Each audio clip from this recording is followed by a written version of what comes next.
In a big win for the American people, for the U.S. Constitution, and for freedom, the Supreme Court of the United States just issued an opinion explaining that OSHA exceeded its authority under the Biden administration in telling all American employers with more than 99 workers that they have to require their entire workforce to be vaccinated under the penalty of oppressive, crippling fines that would shut down any business if imposed on them. The Supreme Court looked at that and they said, look, Congress hasn't authorized this. It's very important in our system of government that any laws be enacted by the branch of government most accountable to the people at the most regular intervals. That's Congress, the legislative branch. That's not what happened here. They tried to make law through an executive branch agency. Federal bureaucrats don't have the power to make law. They did here. The Supreme Court shut that down. Thank you, Madam Chair. In just a moment, I'll be calling up my amendment, Lee number 1 to S 4802. But I'd like to take just a moment to discuss the importance of the United States Coast Guard and express my concerns over how COVID-19 vaccine requirements could jeopardize the mission of the Coast Guard. The United States Coast Guard motto is Semper Paratus, which means always ready. Now, many of us know that of the Coast Guard's life-saving search and rescue missions. In 2021 alone, those missions assisted 20,461 people and saved 4,555 lives. Fewer people, however, may be aware of some of the other things the Coast Guard does, including their drug seizure operations, that they save thousands of additional lives every single year, American lives that they save year after year.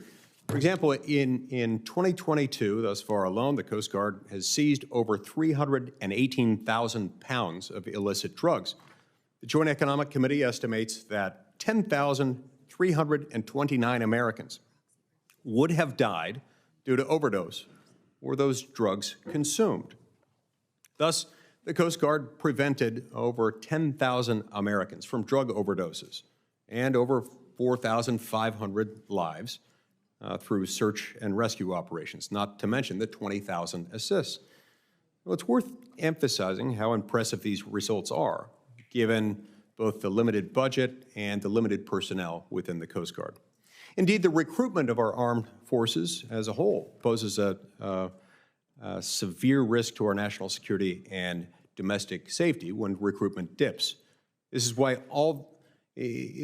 all the more disturbing to me, and should be, I think, to all of us, that the federal government is currently forcing service members out because they have not received the COVID-19 vaccine.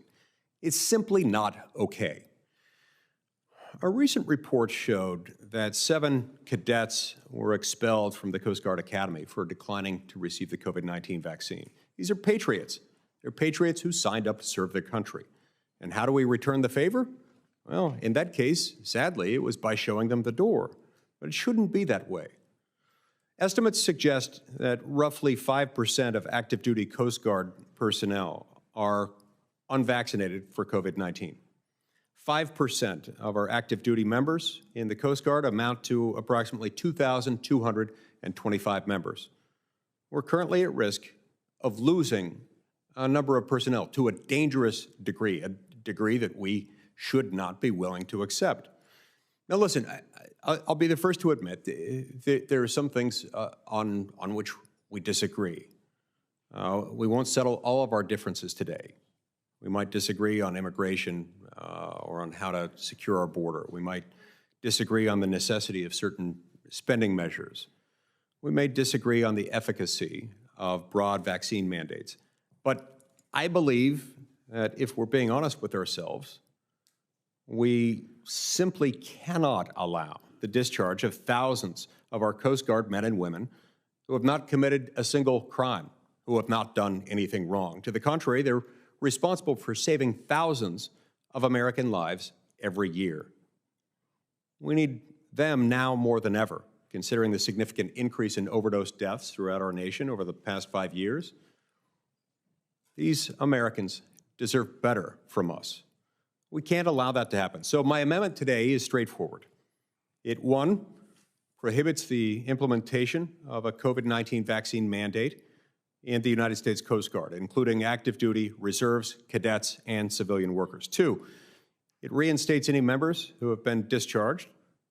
3, it requires the Coast Guard to adopt the CDC's most recent COVID-19 prevention guidance. If it's good enough for the CDC, it should be good enough for the Coast Guard.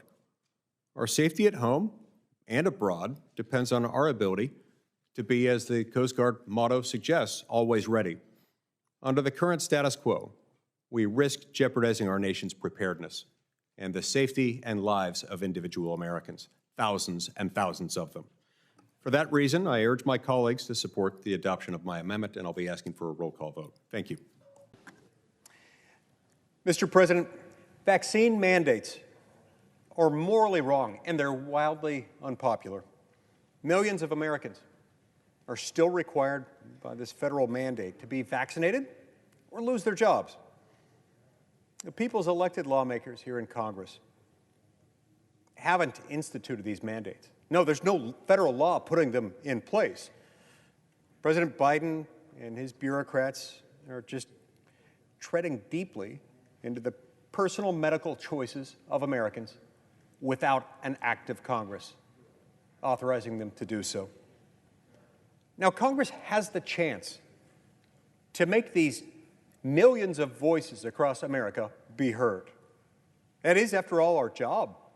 Our sole job is to make federal law, to give voice to those who elected us. We can state clearly, boldly, decisively today that federal vaccine mandates do not belong in the United States of America.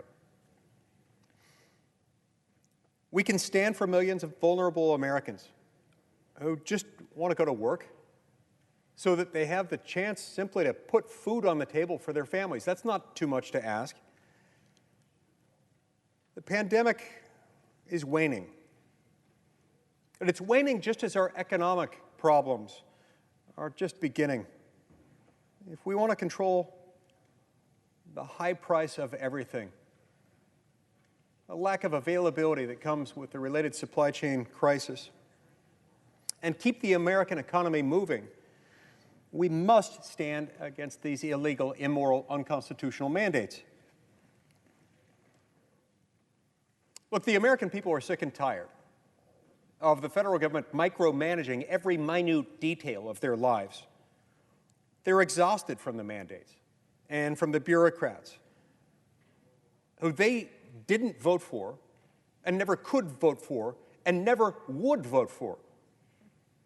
The brave men and women of our military, the federal workers, the federal contractors, people who work for federal contractors, even a subdivision of a federal contractor that doesn't actually provide any federal contract work, along with medical professionals. All these workers across every part of our great land who are sucked up into this mandate.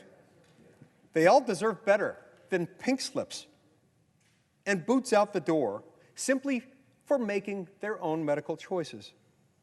And so, Mr. President, I implore my colleagues, with all the urgency I'm capable of communicating, to stand up for American workers, stand up for our economy, stand up for freedom, and vote to withhold funding from these unconstitutional mandates. It's quite significant that the very first clause of the very first section of the very first article of the Constitution says that all legislative powers herein granted shall be vested in a Congress of the United States, which shall consist of a Senate and a House of Representatives. It matters that this clause comes first, before everything else. And the reason it matters is because it's there to remind us something. The most dangerous power within our federal government is not with the judiciary. It is not with the executive branch. It's right here. It's in this branch, because we have the power to prescribe law. We have the power within our federal government to provide what should be, what the law says, what people have to do. That's why the Founding Fathers were careful not to entrust it to any branch of government other than this one. Not because those who would occupy these positions would necessarily be any wiser, any brighter. and inherently more cautious than everyone else, except in one critical respect. This is the branch of the federal government most accountable to the people at the most regular intervals. You can fire every member of the House every 2 years. You can fire 1/3 of us every 2 years. We are the branch that's accountable, and that's why we've been given the most dangerous power within government, the power to make federal law. How then does this relate to illegal, unconstitutional, immoral, and wildly unpopular vaccine mandates? Well, it matters because that's an exercise of federal law. It's an exercise of federal law that Congress never enacted. They've arrogated to themselves within the executive branch authority that they do not have, based on a contrivance, based on a tortured, butchered manipulation of statutory text that doesn't tell people that they've got to choose between getting an unwanted medical procedure and unemployment in a context that's likely to lead to unemployability. And indeed, it was designed to do that. We know that because those who put these policies in place have told us as much. Look, everybody's been through a lot in the last 2 years. Democrats, Republicans alike. This virus has been no respecter of persons, of red states and of blue states. Just the same, Mr. President, the American people understand that we're ready to move on. We're ready to not have government dictating every aspect of our lives. COVID is no excuse for a government to do something that is categorically immoral. It's no excuse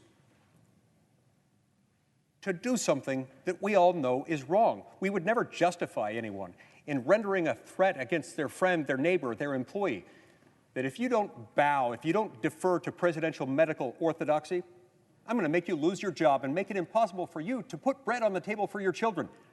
No sane, moral, decent person would do that. We must not allow that to do that. We must never allow the executive branch of government to exercise authority that they don't have because we didn't give it to them, and they could never have it because the Constitution doesn't allow it. We've got the chance right now to bring together red states and blue states alike. Because remember, it's not just red states anymore that are ditching these kinds of draconian measures within their own state government systems. No, it's blue states, left and right. Michigan, New York, New Jersey, Illinois. Many, many more blue states are joining the number of red states that have made this decision. Enough is enough. It's time for us to live our lives. I encourage my colleagues to vote yes on my amendment, number 4929, and let America work again. Thank you, Mr. President. Mr. President, Senator from New York. I ask unanimous consent that the order of the votes be as follows. We spend an enormous amount of money, with good reason, to recruit people into the military for military service. My understanding is it costs about $15,000 in recruiting costs to bring someone in. Then it costs another $50,000 to $75,000 just to prepare someone to start serving in their first unit. This is before all the other training costs that go into bringing someone up to speed once they're in their first unit and subsequently. There are, as I understand it, about 3,400 military personnel who have been dismissed already because of their failure to receive the COVID-19 vaccination. So if you multiply that cost of what we lose, what we spend recruiting, and just with the very initial phases of training and onboarding, you multiply that by 3,400, that's a significant expense. You have to ask, what do we get from it? What do we gain by that? And is what we gain by that anywhere close to what we lose by it? That's just in the raw numerical terms. When you look at the intangibles of this, it's much worse. These are people who we're relying on to protect us, and to defend us. It's a well-known fact that there's a problem with morale in the military, and that is contributing to an already significant recruiting challenge that we face. So you add this to that, and it's a buzzkill of the first order. Look, there was a Coast Guard rescue swimmer who earned high praise from the Biden administration. In fact, prompted a call from President Biden specifically to the rescue swimmer and the Coast Guard. He thanked him for his heroism, saving people's lives in the wake of Hurricane Ian just recently.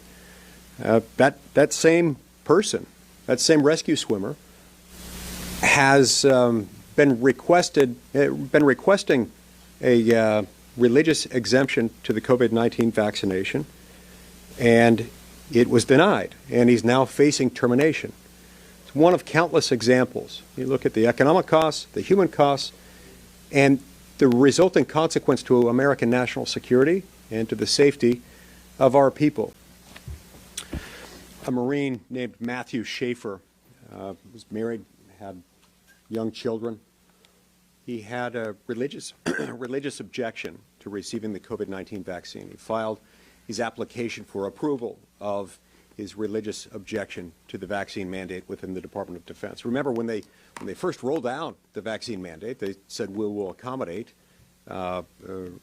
religious objectors who have a sincerely held religious objection to getting it. His religious objection-based exception was never acted upon. It was effectively pocket vetoed. And they wrote it out so long that it became meaningless, and they fired him, forcing this young Marine, Mr. Schaefer, and his wife and his young children to move in to his parents' basement. As if they needed to add insult to injury, they're now seeking to recoup $21,000 from Mr. Schaefer based on the argument that he violated his agreement with the Marine Corps by not serving the amount of time to which he had agreed. So this is a reason why I am at once, number one, elated that the Department of Defense saw the light and also saw that this is not the right thing to do, perhaps because we had a number of members of the Senate saying, we're not going to put up with this, and we're not just going to pass a Defense Authorization Act unless we have an opportunity to address this. So I commend them for that. I'm grateful for that. I commend and I'm grateful to my colleagues who are willing to stand behind this, and including senators like Marsha Blackburn and Ted Cruz, who filed legislation on this, and those who stood with them and saying we're going to oppose cloture unless we're able to address this issue. That is great news. That is a success story. I do think that we still have to worry about those who have already been fired, about Mr. Schaefer and countless others like him, about the U.S. Navy individual who I heard about recently, whose daughter has a medical condition, and notwithstanding the Fifth Circuit's order in this recent litigation, has been told that his health insurance has expired and his daughter won't be able to get her needed medical treatment covered by his health insurance by the Department of Defense. This appears to be in violation of the order issued by the Fifth Circuit. But all this begs the question, why should we assume, we're being told by many, that the Department of Defense is going to deal with those individuals fairly on a case-by-case basis as things move forward. In some cases, we're being told that they need to do this because in some instances, some probably exceptionally rare circumstances, someone might have been dismissed ostensibly for purposes related to the failure to comply with the vaccine mandate, but really it was for something else. First of all, I think that those circumstances are probably exceptionally rare and could be dealt with through other means. But what leads us to believe that they will, in fact, deal with these on a case-by-case basis when people like Mr. Schaefer were told something similar with the vaccine mandate, and then they pocket vetoed his religious objection-based exception? This isn't right. And so I'm going to continue to honor the promise that I made in signing a letter with a couple dozen of my colleagues that I'm not going to vote for cloture on this thing unless we're given a meaningful opportunity to address this issue in this bill. I think we need to do that. We owe it to them. Our national security depends on it in many ways. The recruitment is down. Morale is down, in part because of stuff like this.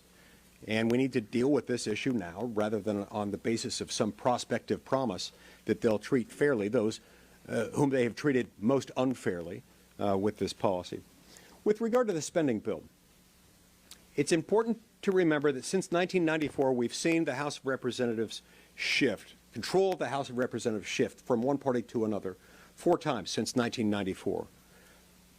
In each of those instances, there was no omnibus passed by Congress following the election leading to that shift. It didn't happen because it shouldn't happen. That's not how things should work. When the voters have spoken and control of the House of Representatives shifts, there's an understandable desire on the part of the incoming members, and especially on the part of those who elected them, that you're not going to have spending decisions made by the outgoing Congress that was just voted out of office and out of control of the majority. If we were to pass an omnibus, that would, I believe, be a very effective way at carrying forward the effect of this Congress, at carrying forward and advancing the Pelosi-Schumer spending priorities. But it's not good management policy, and it's especially bad management policy right now, where we still don't have top-line numbers. There's no agreement on top-line numbers. There's no agreement on top-line numbers today. Look, we're less than 10 days out from when we're scheduled to go into recess before Christmas, and there's not a reasonable opportunity to write something, have it adequately aired by the American people, reviewed and understood by those asked to vote for it, and pass it all at the same time, which is part of the problem. Which is exactly why I think we need to pass right away a short-term spending measure, taking these decisions into the next Congress, so that the next Congress can address it with all deliberate speed once that happens.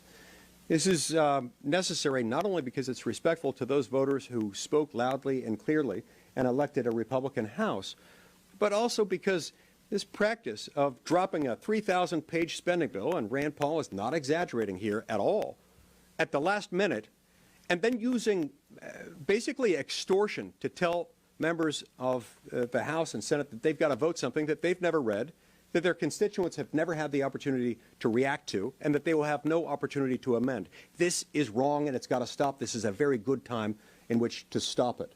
We can stop it and do so in a way that doesn't threaten anyone with the government shutting down by passing a short-term spending bill now, that will take us into next year. Look, our soldiers, sailors, airmen, and Marines should not be used as pawns. Fear for whether they will get their paychecks and fear on the part of individual members about whether they're going to be able to get home for Christmas shouldn't be on the table. That shouldn't be used as bait for extortion, for making people vote for something that they know is wrong, that they've never seen, and they will have no opportunity to amend.